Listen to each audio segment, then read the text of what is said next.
प्रिय दर्शकों, नमस्कार। आज मैं आपको कुल 8 चमत्कारिक और सटीक सूत्र बताने वाला हूँ। ये सभी सूत्र अनुभवगम्य हैं। कई एक कुंडलियों पर इन्हें लगा करके देखा है, तब जाकर ही मैं आपको ये सूत्र बता रहा हूँ। आप भी इन सूत्रों को किसी भी जन्म कुंडली में लगा करके देखें, परिणाम आपको 100% सही ही प्राप्त होगा। एक खाली जन्म कुंडली आपके सामने है, इस पर मैं आपको सूत्रों को समझाते भी चला जाऊंगा। सबसे पहले सूत्र की बात करें तो ये आपको थोड़ा समझना होगा, क्योंकि ये सूत्र वास्तु से जुड़ा हुआ है। आपकी जन्म कुंडली में जिस भी भाव में शनि होंगे, घर में वह भाव जिस भी दिशा को बताता होगा, उस दिशा में या तो आपको सीलन देखने को मिलेंगी, कूड़ा कबाड़ देखने को मिलेगा या गंदगी देखने को मिलेगी। जैसे मान लीजिए कि आपकी जन्म कुंडली में लग्न में शनि बैठे हैं, तो लग्न पूर्व दिशा को बताता है।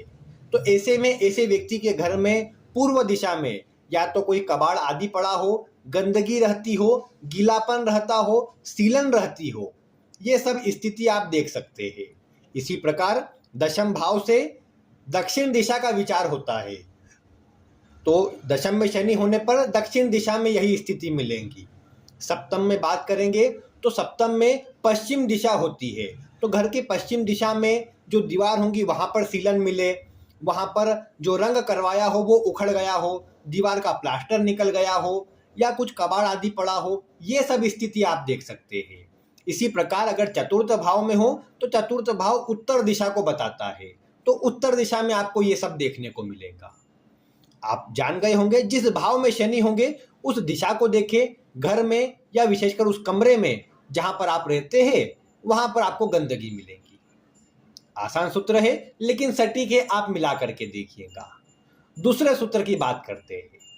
दूसरा सूत्र यह है कि अगर जन्म कुंडली में गुरु या तो 8वें भाव में हो या फिर 12वें भाव में हो, कुंडली के अष्टम भाव में या 12वें भाव में गुरु बैठे हुए हो, तो कई बार देखने को मिला है कि ऐसे व्यक्ति का जो जन्म होता है वो जहां पर भी होता है उसके घर के ठीक आसपास में कोई न कोई देव स्थान, मंदिर आदि अवश्य होता है। यानी ऐसे व्यक्ति के घर के आसपास कोई मंदिर या कोई तीर्थ स्थान, देवभूमि आदि कुछ न कुछ देखने को मिल जाता है। सामान्यतः मंदिर का प्रभाव अधिक मिलता है। इसमें भी अगर ये गुरु किसी प्रकार से पीड़ित हो जाए तो निश्चित ही यही प्रभाव मिलता है। यानी अष्टम भाव में और 12वें भाव में बैठे गुरु ये बताते हैं कि व्यक्ति के घर के आसपास कोई न कोई मंदिर अवश्य होगा।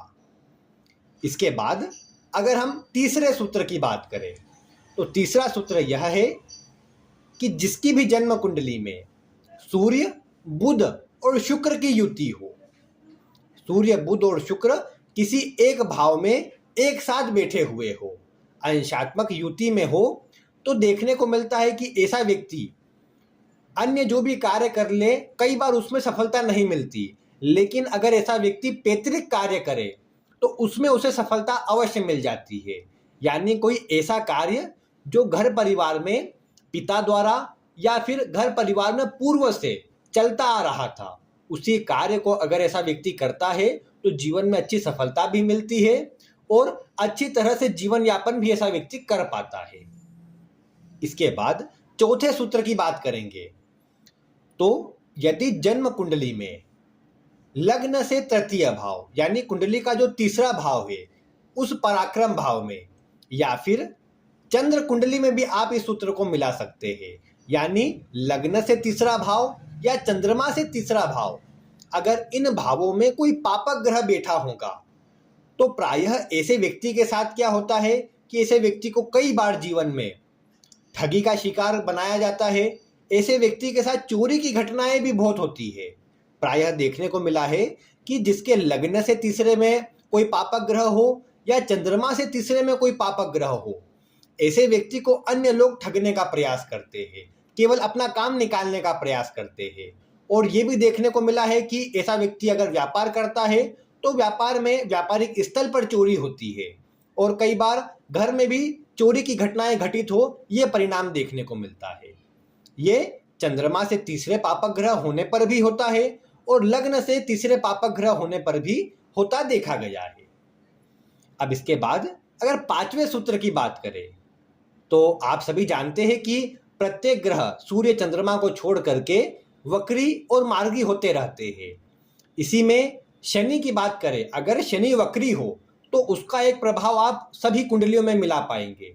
जिस भी कुंडली में आपको शनि वक्री दिखे तो आप ये समझ जाइए कि जिस भाव में शनि होंगे उससे अगले भाव में जो भी रिश्ता वहां से बनता है उससे व्यक्ति के संबंध खराब रहेंगे। एक बार आप इसे उदाहरण से समझ लीजिए कि मान लीजिए किसी के नवम भाव में शनि वक्री अवस्था में बैठे हैं, तो ऐसे शनि दशम से 12वें पड़ते हैं, यानी शनि से दूसरा भाव दशम भाव होता है। तो आप देख पाएंगे कि दशम भाव से बॉस का, पिता का, इन सब का विचार किया जाता है। तो ऐसे व्यक्ति के संबंध अपने पिता से खराब रहे, अपने बॉस से खराब रहे। शनि तीसरे भाव में होंगे तो चतुर्थ भाव शनि से दूसरा पड़ेगा, इसीलिए माता से संबंध खराब रहेंगे।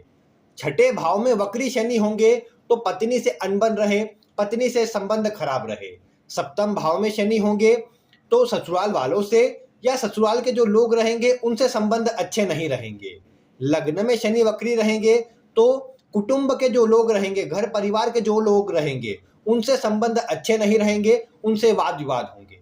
इसी प्रकार कुंडली के जिस भाव में शनि है, अगर वक्री अवस्था में है तो आप इस सूत्र को मिला करके देखिए कि उससे अगले भाव में जो भी संबंध वहां से बनता है उनसे आपके संबंध सदैव खराब रहेंगे।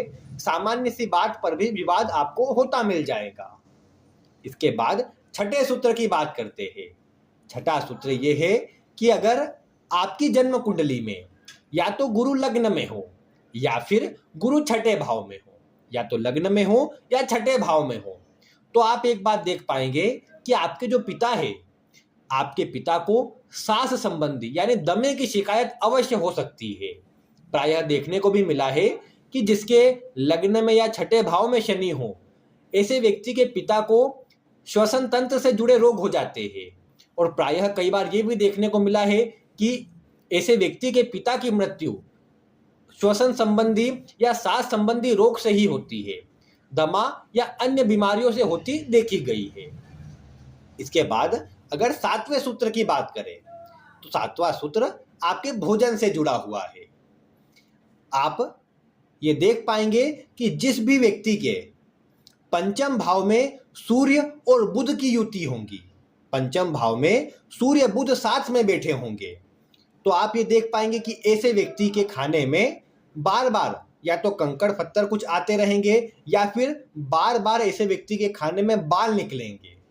ये बात जिनके भी पंचम भाव में सूर्य बुध स्थित होंगे उनसे आप मिला करके देख लीजिएगा, आपको ये प्रभाव भी 100% लागू होता ही नजर आएगा। इसके बाद आज के अंतिम सूत्र की बात करें, वैसे आगे तो मैं आपको सूत्र दूंगा ही, उन्हें देखने के लिए आप चैनल को सब्सक्राइब अवश्य कर लीजिएगा। लेकिन फिर भी आज के अंतिम सूत्र की बात करें तो जिस भी व्यक्ति के जन्म कुंडली में चंद्रमा पंचम भाव में होंगे, कुंडली में पंचम भाव में चंद्रमा बैठे होंगे, तो ऐसे व्यक्ति के घर के आसपास कोई सरकारी ऑफिस अवश्य होता है, या कई बार ये भी देखने को मिला है कि सरकारी स्कूल या कॉलेज बना हुआ हो सकता है। जिसके भी पंचम भाव में चंद्रमा होंगे, घर के आसपास या तो कोई सरकारी ऑफिस होगा, दफ्तर होगा, या फिर ऐसे व्यक्ति के घर के आसपास ही सरकारी स्कूल या सरकारी कॉलेज हो, ये बात प्रायः देखने को मिली है। तो इस प्रकार आज मैंने आपको कुल 8 सूत्र बताए हैं। अब आगे आने वाली वीडियो में मैं आपको इसके अन्य भाग भी देने का प्रयास करूंगा। आप बस इन वीडियो को ध्यानपूर्वक देखें। वीडियो पसंद आती हो तो इन्हें लाइक करने के साथ ही अन्य लोगों तक भी शेयर करें, और चैनल पर नए हो तो सब्सक्राइब करना बिल्कुल ना भूलें। मिलते हैं फिर किसी ऐसी ही रोचक वीडियो के साथ। वीडियो देखने के लिए आपका बहुत बहुत धन्यवाद।